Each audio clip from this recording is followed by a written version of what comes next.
Start investing in gold and silver at sdbullion.com today and join over 35,000 precious metals investors who have made the switch to the lowest gold and silver prices in the industry. SD Bullion recently claimed a spot on the prestigious Inc. 500, making them one of the fastest growing bullion companies in the United States. With low bullion prices and over-the-top customer service, SD Bullion is setting the standard for precious metals transactions. Visit www.sdbullion.com today. Start saving on every precious metals purchase you make.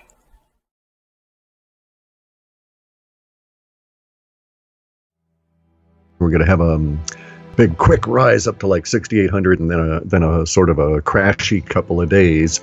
Might lose 30% once we hit the 6,888 and then back up in a few days, and then off we go into February. And as near as we can tell in our data sets from this point, that'll be our last major pullback. Hey friends, thanks for tuning in. Sean from SGTReport.com here. Thanks so much for checking out the new website. We've tried to make it mobile friendly for you. It actually looks great on mobile for the first time in the history of the website. So please do check it out on your mobile device. And let's welcome Clif High back to the show. Clif is the inventor of the WebBot project, and his website is halfpasthuman.com. Clif, welcome back. Thank you very much. How you doing? Hey, I'm doing well. Thanks so much for joining us. I really do appreciate it. Yeah, no worries. Yeah. Now, you told me just as we were, greeting each other here, and I should have just made that part of the conversation. We were talking about the new roofs going on in my neighborhood because we all got hammered by hail earlier this spring. And as we were talking about my deductible being so high on my homeowner's insurance, you reminded me that I probably made money regardless, just having spent those dollars in the meantime, as opposed to putting them aside or whatever, because the dollar is down 50% against Bitcoin in the last 12 months, is what you told me. Correct. Actually, it's more than that. I haven't done the actual calculation to see how degraded the value is. But if you think about it, what was Bitcoin at the beginning of this year? 1,000. And here we are at 3. So, we've had that increase, 2/3 gain. And so that's basically an accurate measure of the amount of purchasing power that the dollar has lost. And you can do that metric really easily because the greater percentage is the actual loss of purchasing power from the dollar, not nominal, not notional, but what you could actually buy with it.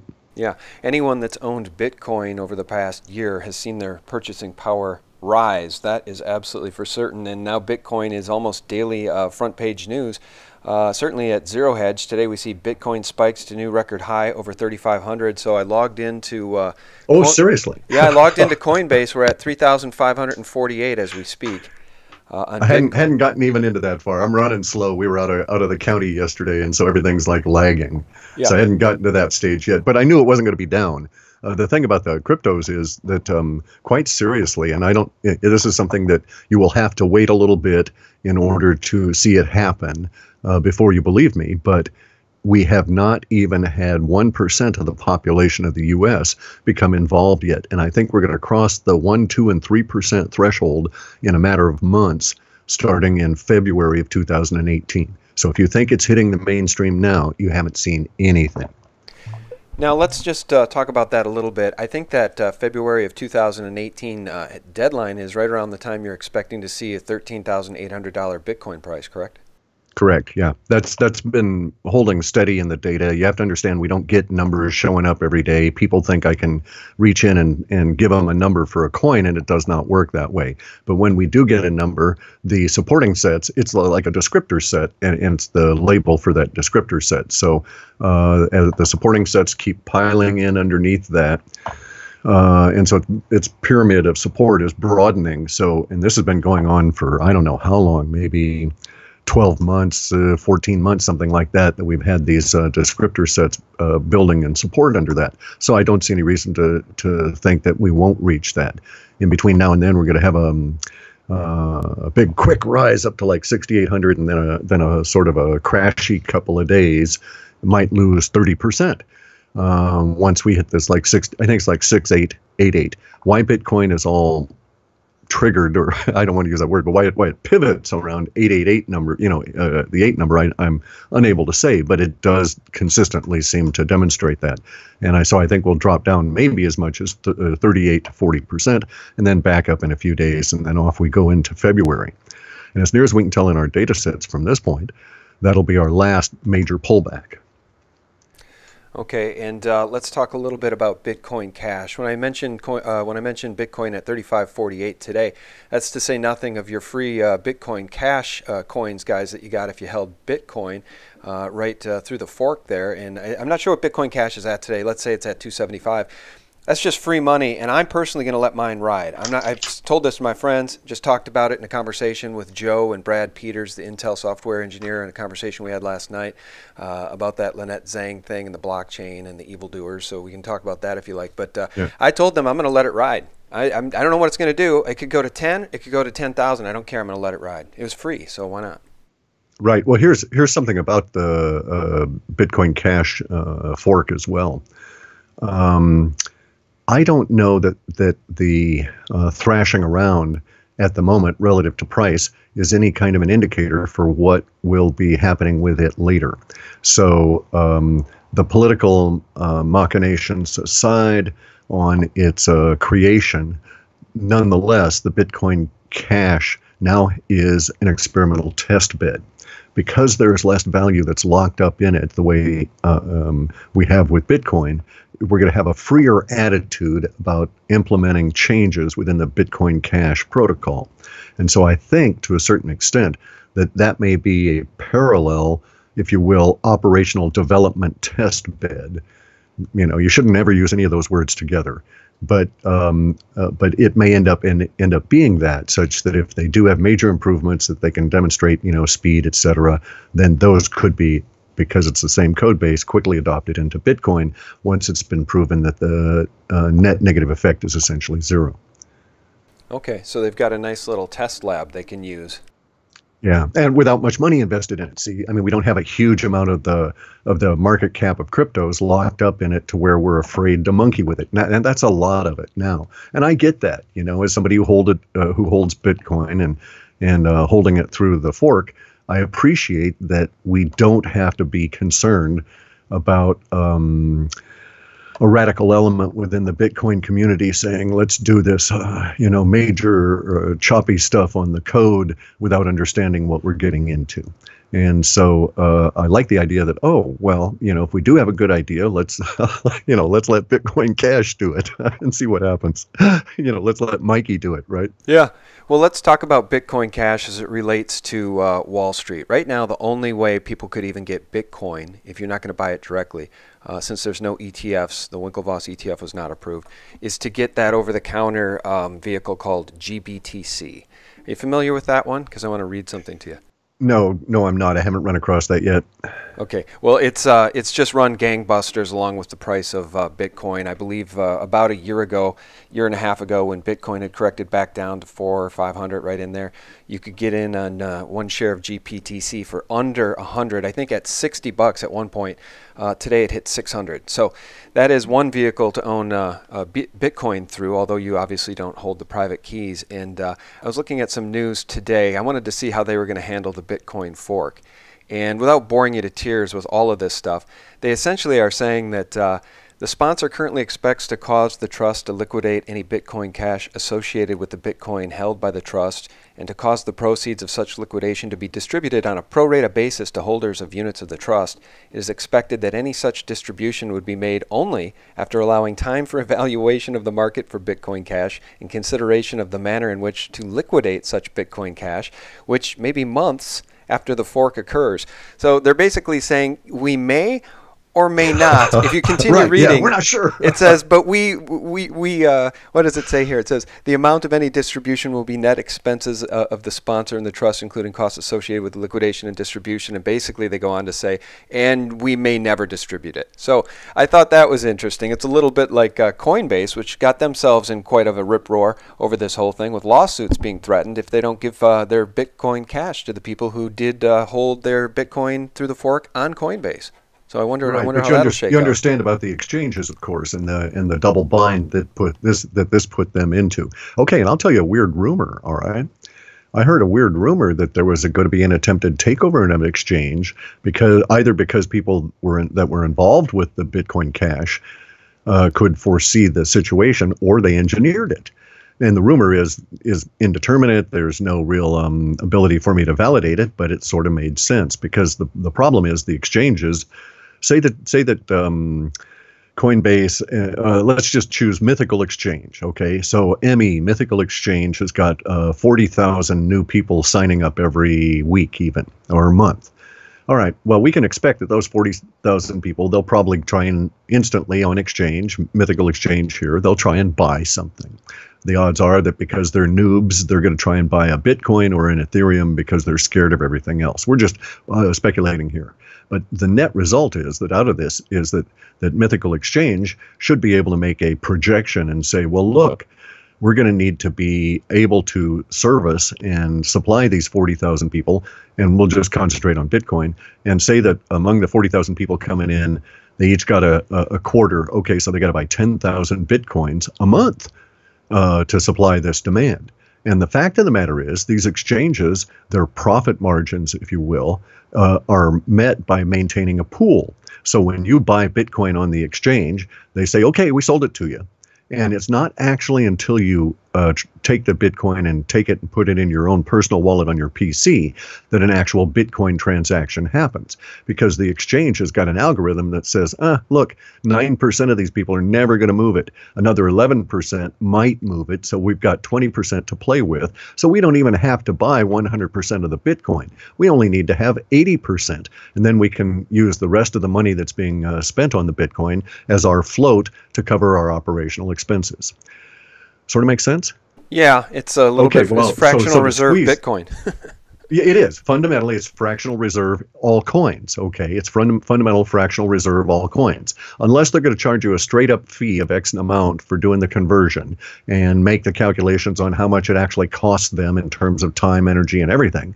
Bear in mind, when you buy on Mythical Exchange, you get your Bitcoin nearly instantly, but the actual settlement on the Bitcoin network might take 3 hours if they actually purchased one for you. And so they're sort of floating it to you anyway. Under the circumstances, they got caught in a real bind. Because say that we're just talking with 40,000 people and they only had enough actual Bitcoins purchased, they only had 80%. Well, they're only going to get 80% of the expected amount of Bitcoin cash. So they had to do one of two things. They had to get all those people off of there, or they had to get a lot more Bitcoin. And you notice there was a push on Bitcoin, but there was not a huge amount of a spike in its price because even though there were a lot of exchanges trying to buy, they'd done it in a reasonable fashion, plus there was not that much available to be purchased. So the price started rising up, and they sort of slacked off on that. And then you saw a lot of brouhaha about, hey, get your Bitcoin and get off our box before the fork. I mean, people sent me emails saying, what's this all about? And it's like they didn't want to be caught in the squeeze of then having to legally give you something they could not obtain because their business model prevented it. Make sense? Yeah, it absolutely does make sense. And I got mine off of Coinbase. You can't blame them, and they're not being evil or anything. They're just trying to stay in business, and they got caught out by this sudden shift that was sort of an anti-business model to them. Yeah, I got my Bitcoin off of Coinbase about 8 days before the fork. I was really dragging my feet, so I got it on a Trezor. And let me just say this and compliment you on the effectiveness and the accuracy of the WebBot reports as it pertains to cryptos. We're still off the mark on silver, and we can talk about that in a minute and why you think that is. But you've been on the mark so much with Bitcoin that I'm hearing, Cliff, that people are running out and getting home equity loans and double mortgages and credit cards to go buy Bitcoin. I think that it's very likely we'll see $6,888 Bitcoin and potentially $13,800, potentially far, far higher. But don't you think it's fair to caution people not to go deeply into debt to buy Bitcoin? Yeah, I don't like debt at all. I mean, I hate it. That's where they have you buy the short and gnarlies, right? And so I understand it. It's a natural thing. Those people that are leaning that way really need to understand they have to service this debt. And then here's their other problem. They may get trapped out in the sense that there may be something within the Bitcoin not within the Bitcoin community going on such that, exchanges are having problems like they did now recently with the fork, or there may be some kind of FUD coming from regulation or something like this that would cause their investment to go down just at the time they needed to liquidate some of it in order to service the debt on the thing. So I actually can't give any financial advice. I mean, in this state, I could be sued for advising people to do their money in any given way. But I'm philosophically opposed to using debt as an attempt, or to being driven by greed to use debt as an attempt to make a killing in any market in any way. And this is how the touts take you, and that this is how you are harvested. Because people know that this is occurring. They know that there's this speculative mania moving up within the population. And there are many people out there trying to scam you one way or another. And you may even see banks start advertising, need a loan for Bitcoin. And it's like, boy, once that happens, you'd better run from that, because we're getting close to another large correction. And the idea of a Bitcoin ETF is really absurd, mathematically absurd. And the reason that it's mathematically absurd is because there's no way for that ETF, if it's an actual holder of Bitcoin, as opposed to yet another Bitcoin Ponzi scheme or pool scheme like the exchanges, there's no way for an ETF to moderate these very large drops that Bitcoin has in its fractal pattern. Now, I'm not a chartist, but I know that the fractal pattern that I discovered a few years ago is active, and it'll be scaled up. So as we scale up to higher and higher heights, we're going to have bigger and bigger crashes. So what's an ETF going to do when there's a 38 to 40+% correction in a matter of, say, an hour or so, a consolidation or drop or whatever you want to say within the nominal dollar price of Bitcoin? The reason that this will occur is because the death throes, the heart attack that the dollar is having is going to be violent. And so they're going to try and save the dollar, and that'll cause, the dollar to momentarily get a little bit of a flush and thus rise relative to Bitcoin, and then it'll crash again, and then Bitcoin will gain more value and that kind of thing. See, so it's not Bitcoin being particularly volatile in and of itself, because the way the blockchain works, it actually moderates out wild fluctuations in activity, or attempts to. But really what's going on is that, the buttheads that are running the dollar don't know what they're doing. Everything they do aggravates the situation and makes it worse. And we all know that the trend is towards zero for fiat money. And we're getting really close to that. Yeah. Now, I want to ask you this, too, as it pertains to the accuracy of the reports. And just let you know that, again, as it pertains to me holding Ethereum and Bitcoin, those two specifically, I also own Litecoin, Salt, Pillar, a bunch of these others that you've talked about, and some of which appear in your latest report. But sometimes when you're holding these things and they correct, it's sort of those white knuckle moments where you kind of feel sick to your stomach. And my approach is, I don't even look at my account. I just look at the long-term report, and I know that, if this thing is going to go to 13,800, whatever this correction was in mid-July, and for instance, Ethereum corrected hard. I think it hit 420, and then it went back down to a low of about 140. I held tightly, because I know that the WebBot report has said Ethereum at some point here, I think you said 538, we can talk about that. So I held on tightly.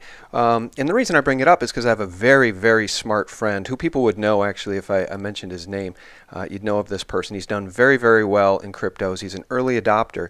And he was convinced that right after the Bitcoin fork would probably be a good time to sell his Bitcoin temporarily. He was convinced that there would be a big pullback, because if Bitcoin couldn't get past that 3,000 high going into the fork, and everybody who wanted it got in before the fork, he was convinced it was going to go lower, and he was wrong on that. And I didn't sell mine because I've got the long-term trend in mind. I'm going to hold for that 13.8 no matter what it does. So again, the accuracy of the report really helps people have confidence in just holding these things. So long-winded question, is that 538 price on Ethereum still valid? Sure, but bear in mind, you have to ask yourself, why do you care? It is only valid if you're going to try and trade Ethereum and buy it at that level. And I'm not saying that that's the peak of its tooth.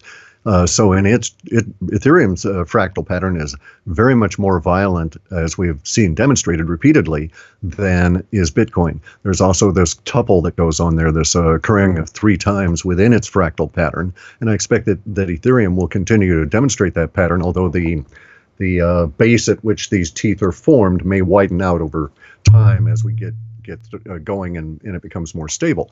Nonetheless, though, the correction ratio that we get with Bitcoin is in the 60 and 70%. So the idea is that, or excuse me, Ethereum. And so the idea is that when we get up into the 500s in Ethereum, the next time there's going to be a correction, you might be able to buy back in as low as, maybe the 200, something like that. So it is going to have that pattern. Of course, the issue is, when is the temporality of that going to manifest? And that's really the tricky part of this. We're in an interesting period of time. The reason that I can state now that the reason that the crypto forecasts are so accurate is because I've lived through so many technology cycles, and that's what's going on here. And I would dispute you that your friend is an early adopter of Bitcoin. He's actually an innovator. I would actually dispute anybody that says we're out of the innovator stage, because I don't see any of the early adopter language. Bear in mind, I've been involved in the technology intrusion into populations in large scales. So, for instance, I've been involved in giant networks being set up for major corporations that would have 100,000 or more employees. So that's a cultural center. And you have to, as the person that's in charge of not only setting up all of the equipment, but introducing it in a smooth way into the culture and providing all the training that these people need, then you have to get to the point where you recognize the flow, and you as one of those individuals, I would actually look for the innovators in the early stages of the process and bring them in to be the cadre within that organization that then trained the early adopters. And then we would cross the chasm. The early adopters would get in there, they'd be happy with it. The innovators are always pumped up about it, but the early adopters are happy. And then there's this period where it's just sort of flat, and then it goes mainstream. Okay, we're nowhere near that. We're just about ready in February, by the way I reckon these things linguistically, to take the step from innovator into the larger crowd that is the early adopters. So we're about from 3%, or going from 1% to 3% on this. And at that stage, it's once we reach 3%, we'll never go back. It's going to continue going and continue going. Once we reach 10% of the population, then we'll all be involved for the next few decades, converting everything over, just as all of us became involved, even peripherally, as end users in the mass digitization of all the documents of government and folding all of that onto the internet. So, we all participated in it at some level. I was actually part of projects where we, ran millions of documents through scanners and OCR and all of these scripts to extract all the information and that kind of thing. But everybody at some level was that's alive now was in the process of that. And so we're in that now. We're in the process of our entire human society eating the concept of money by software. Software is becoming money. Our digital infrastructure is broadening out into not only things on the internet, but the abstractions that humans use to pass energy and relationships between each other. And one of those major ones is currency. So we've all known, at least a lot of us that have thought about this and have discussed it, that software at some time was going to come and eat the world of money. And a lot of people said, digitized stock market and so on. And I said, no, there had to be something else. It had to be broader than that. That's why I was looking for something like Bitcoin without knowing what it was way back in 2005. And so when the white paper came out, it was, the lightning moment. And there you go. Here it is. Software is going to eat money. And man, it's progressing very fast. We're about to cross into that, as I say, from the 1% threshold into that group that will ultimately yield us into the 3%. Those are our early adopters. I'm seeing the very beginning of that language being forecast for February. It should become visible to anybody that's paying attention by about May. And so I have no idea at this stage, because I don't have any numbers being offered, as to what Bitcoin and Ethereum might be at May of next year. But we won't be talking the kinds of digits that we are now. Okay, and just two more questions in order to be respectful of your time here. And the first question here is one that, it's the type of question you got to ask because you don't want to ask it. I don't want to open up this whole Lynette Zhang AC chain can of worms thing again, because you were actually kind enough, you're such a gentleman, you're emailed me last night saying, just a heads up, I don't agree with Lynette Zhang's position on this, but if you want to talk about it, we can. I feel like she's kind of been put through the ringer enough, and I did have a really nice conversation last night with Joe and Brad Peters, but let me ask you just in terms of the big picture. knowing that I think JP Morgan or Goldman Sachs or both have now patented some blockchain technologies or something that they're working on, knowing that the banks have done nothing but evil to humanity for a very long time, do you think it isn't within the realm of possibility that the Bank for International Settlements and or the IMF could be trying to implement or hatch a plan to no sorry no blockchain that's to a bunch ensnare of horseshit, humanity? guys. Sorry, there's you have to understand the mindset of the people you're dealing with up there. These are not technical thinkers. They don't look for technical solutions. Technology scares them because it distributes power. The last thing they would do is involve any form of technology and any access to any coin that they wanted to use to dominate. They're not going to allow you to get at it. Their mindset is entirely different. Plus, the stuff that Lynette's been given, she does not understand, and I think she's being played. I say that because I saw briefly some of the video with no sound, and I saw some images coming up that she had presented, and I could not find them in the original Chinese video. So I think someone dubbed in some things to make her think that it's a little bit more sinister than it is. However, that aside, if my old eyes simply missed those two elements I was looking for, still, the super nodes, the description, all of this is just a pie in the sky by a Chinese company that wants to try and out-dominate the banks. And they have no connection whatsoever to officialdom in any way that I can find. I was very upset personally with only the characterization, okay?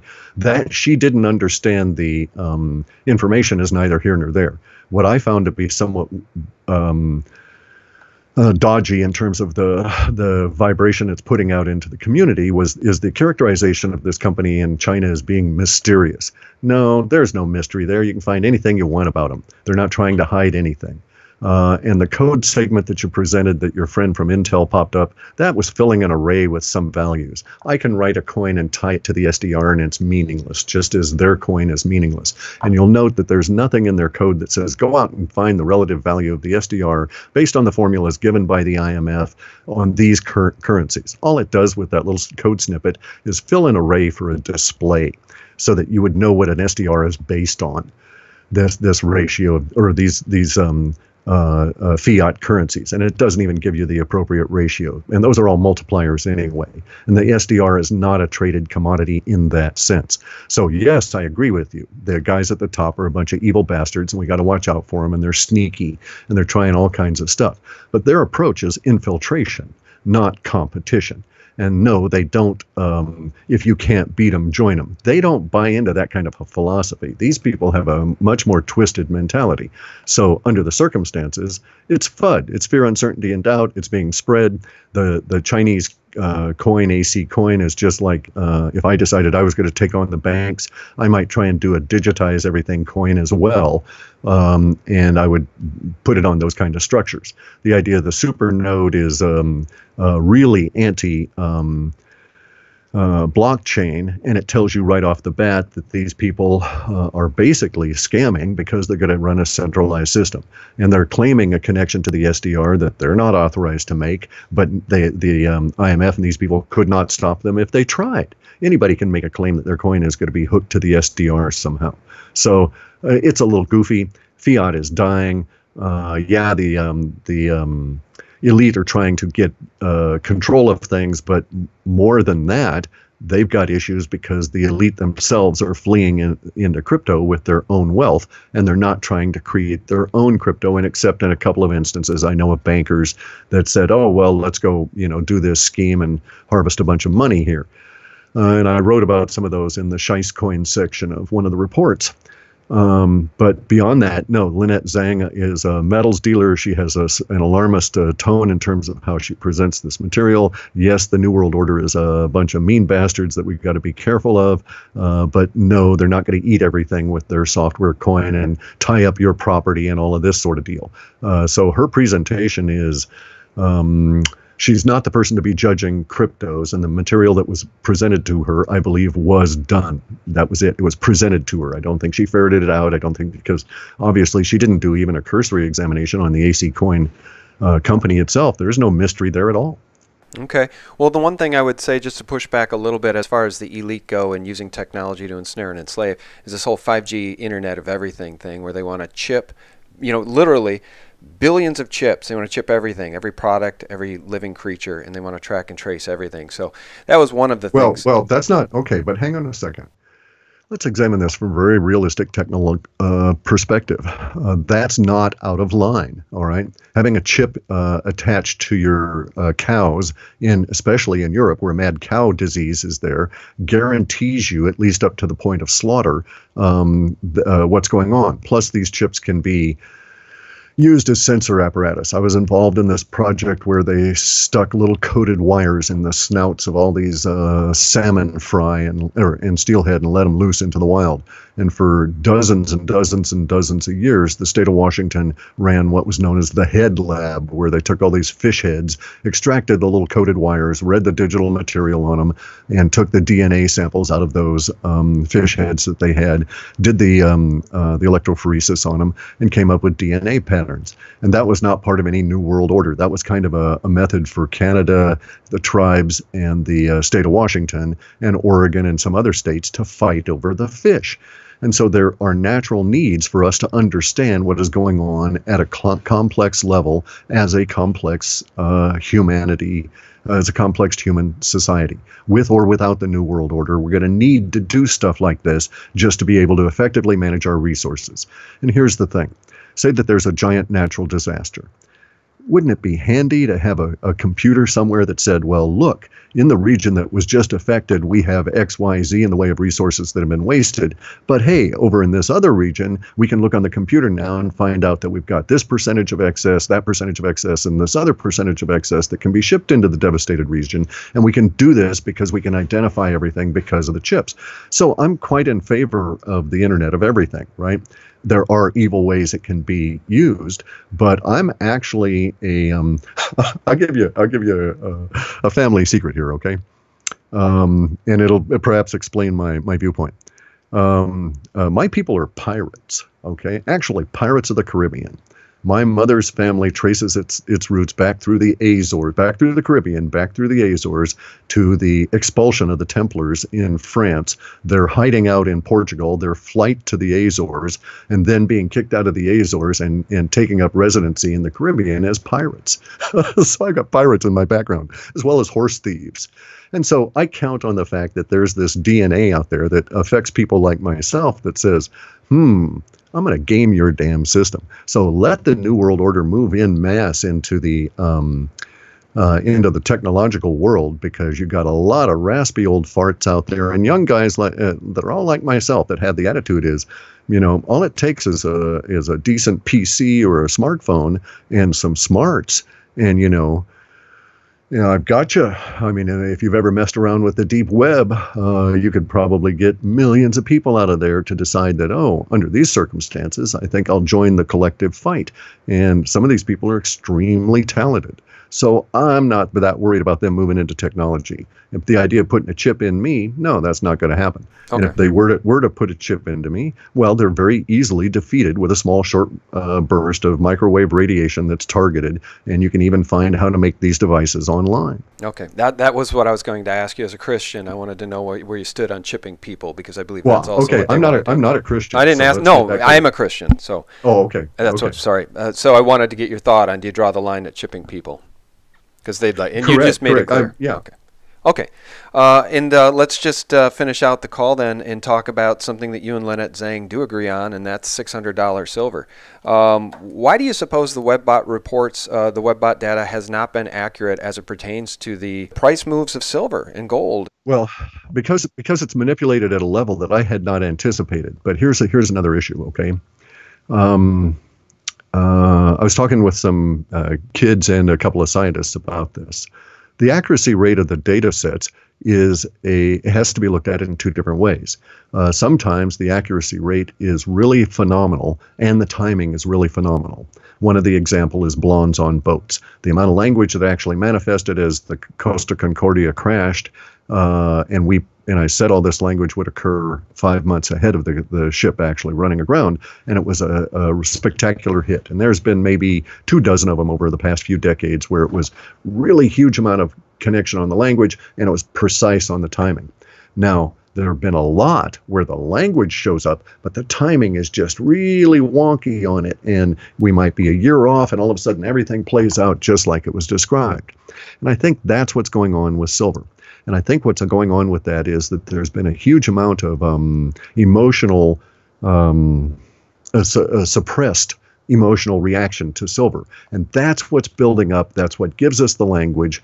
Around the $600 silver mark may be, and this is my personal fear, may be something so catastrophic for the fiat-based economic system that's why the $600 information came all the way back to 2002.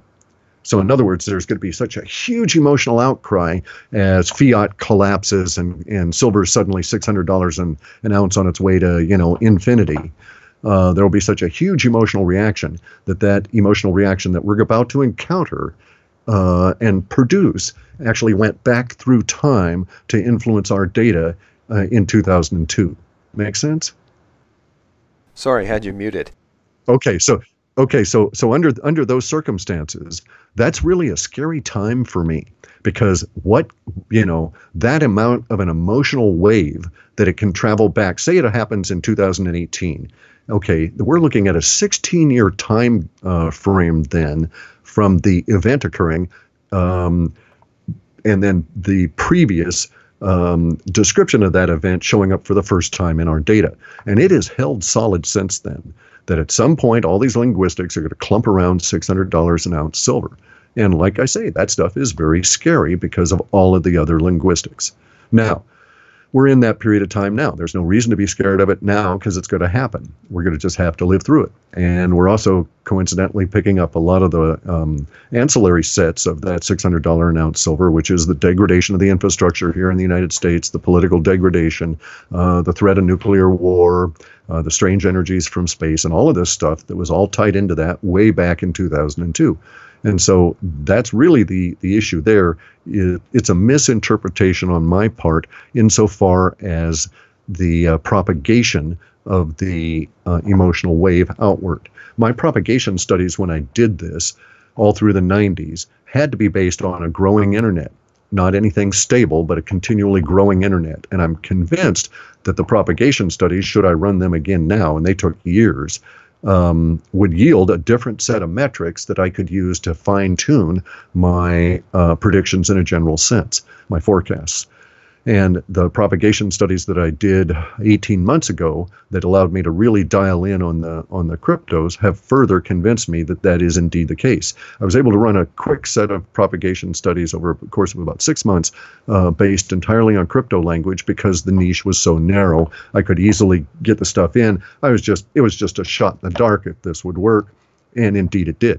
And so there we are. We've got a formula for approaching this that now has proven itself accurate for, like I say, at least close to the last 2 years on the cryptos, and extremely accurate in many cases. So that's really what's going on, is relative to the forecast and so on. So getting back to the gut level, that that kind of thing. If you're experiencing those kind of emotions relative to buying into cryptos, probably you shouldn't. This is one of the things for me is you buy it, you forget about it. It's a long-term hold. I'm not into the trading mentality. And so that's really where the focus of our report is. Now, some of the people are pulling language out of the reports to do trading, and more power to them, because I know that I'm going to get, say, a 5% gain or a 15% or 30% or whatever it is, whatever my gain is on Bitcoin between now and the 13,000 mark, right? Okay, well, I know that there are people that if they trade it accurately could double or triple or quadruple the amount of overall gain that might be in that coin. But I don't have the stomach to do that, nor do I have the smarts. So, that's kind of where I'm at. I'm with you on that as it pertains to that 6,888 mark, right? I mean, you're saying there could be a big pullback from there. So, if you had the wherewithal to do it, and you wanted to really gut check yourself, you could get out around 6,800, 6,900 and wait to buy back in. You'd end up getting, more Bitcoin. My problem is that historically I've been a terrible trader with stocks. So I'm worse than you. I don't want to screw myself out of my crypto, so I tend to just hold it. I white knuckle it, Cliff. Yeah, well, I don't bother with the white knuckle because the value of the crypto, the nominal dollar amount, is meaningless to me because I'm now shifting my mind over to the purchasing power of the crypto. Who cares what the purchasing power of the dollar is? It's kind of like when I was a kid, right? We went to Germany, we got US dollars, we'd get Finning from, Finning and marks from the German. Or you're going down to Italy and you get lira. Well, when you're in Germany, you don't give a rat's ass as to how many lira you get for your dollar and vice versa. And so that's kind of what it is, right? Unless you're actively going to sell at that point, that's really the only time to concentrate on prices. And like I say, I didn't even know what they were. I don't check them daily. I could care less about the market cap. I've got other stuff to do. And the crypto world is going to go on because it's a technology adoption phase. Only it's for all of humanity on a primary emotional kind of thing, and it's going to take decades and decades and decades. So this is like way early days, and the fact that you're discussing this now is one of these like generational myth things, right? When you talk to your grandkids or great grandkids, you can say, well, back in the day, I was there when Bitcoin was born. And, and here Bitcoin is at that time might be, $1 million each, something like that. But you won't care because it'll be actually purchasing power, and you may not even measure it in the dollar because who will care about the dollar at that stage? Yeah, I'll leave you guys with this. I guess according to Clif, if you get into Bitcoin, Ethereum, Litecoin, any of these others today, you're actually still an innovator as opposed to an early adopter. That's how early we are in this crypto phase. Well, this crypto sea change, I guess, right? Correct. Well, the death of the old system, and we're birthing a new one here. Yeah. And that's why we've got all these birth pains, guys. That's why we've got the FUD. And that's why the system can be manipulated by people putting out bad language and, funky trades on Ether Delta. And it's kind of like, who cares about all of that stuff? Yeah, Lynette Zhang is all upset about this, but she's wrong. So I'm going to go on and do some other stuff. All right. And guys, if you want to get access to Clif's latest report, it's called Collective Curious Crypto, Asymmetric Linguistic Trends Analysis Intelligence Report, Bare Naked Wealth number 6. Check it out at halfpasthuman.com. Our guest has been Clif High. Clif, thanks so much for your time. I really do appreciate it. Yeah, no worries at all. Yeah, thank you much. All right, we'll see you around. And guys, thank you so much for tuning in.